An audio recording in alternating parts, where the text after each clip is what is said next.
maanta oo taariikhdu tahay 11 bisha May waxaan ka baxaynaa magaalada Garowe. waxaa soo gabagaboobay shirkii dowlad goboleedyada iyo dowladda federaalka ah kaas oo runtii ku dhammaaday si aan u fiicnayn dalka iyo dadka midna laguna farxin, laakiin waa Soomaali baa la yahay waa la isu tegi doonaa midha waa la heshiin doonaa maray tahaba.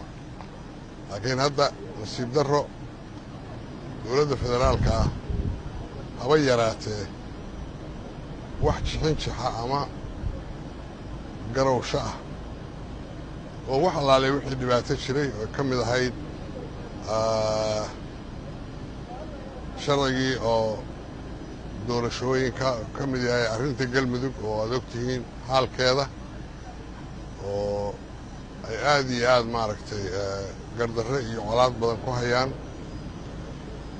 arrintii khayraadka, midii golihii iskaashiga oo dowladda federaalka iyo dowlad goboleedyada aad iyo aad ayaan uga xunnahay. intaasoo dhan dowladda federaalka ay wacyi diiday inay ka garowdo, weliba midka labadan sharci oo batroolka iyo ama khayraadka iyo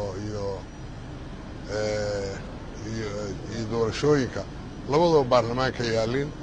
kaa baarlamaanka ha yaalleene midkan doorashooyinka heshiiskii baydhaba lagu galay oo ahaa keliya in doorasho one man one vote ama qof iyo cod ah ay ka dhacdo Soomaaliya ayaa la badiyey. wax kaloo badan baa lagu daray, waxaa la geeyey xagga, waxayna ballantu ahayd arrimaha kaloo dhan in laga tashado.